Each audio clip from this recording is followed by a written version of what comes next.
আসসালামু আলাইকুম, কেমন আছেন সবাই? আশা করছি সবাই খুব খুব ভালো আছেন। আমরাও আলহামদুলিল্লাহ ভালো আছি।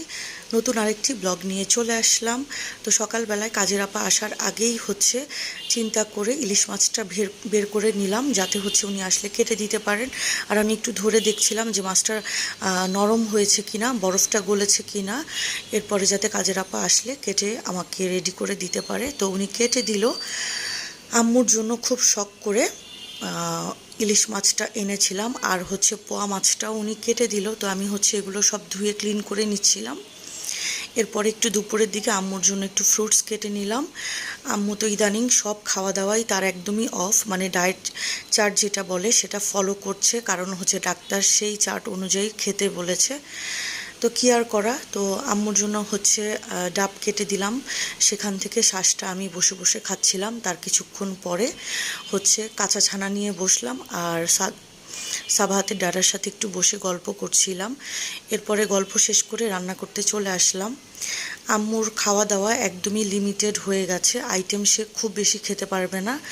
একদম নিরামিষ টাইপের খাবার তার জন্য ডক্টর বলে দিয়েছে সেগুলোই রেডি করতে, সেগুলো দিয়ে খাবে। তো পেঁপে সেদ্ধ করলাম, আর পেঁপে নিরামিষটা রান্না করে নিলাম। আর আমি আমার হাতে সরিষা ইলিশ করলাম আম্মুর জন্য। ছোটোবেলা থেকে 30টা বছর আম্মু আমাদেরকে নিজের হাতে খাইয়েছে, মানে একদমই তার রান্না এত এত ভালো লাগে আমাদের 4 ভাই বোনের কাছে। কিন্তু ইদানিং ইচ্ছা করলেও আম্মুকে খাওয়াতে পারি না, কারণ আম্মুর সব খাবারই বলতে গেলে ডাক্তার নিষেধ করে দিয়েছেন। তো যাই হোক, রান্না শেষ করে দুপুরে খাওয়া দাওয়া শেষ করে এই দুষ্টু বাচ্চাটা বলল যে মামাম চলো একটু আমকে নিয়ে হেঁটে আসি নিচে থেকে। তো নিচে থেকে হেঁটে আসার মানে আমি তখন বুঝতে পারিনি। যখন আমরা একটু সামনের দিকে আগালাম, তো এখানে দেখি যে খেলনার দোকান। তো সে আমাকে বলছে, মাম্মাম তুমি না আমাকে বল কিনে দিবে বলেছিলে। তো আমি পরে বললাম যে দিব বলেছি, কিন্তু আজকে তো তুমি কিছু কেনার কথা না।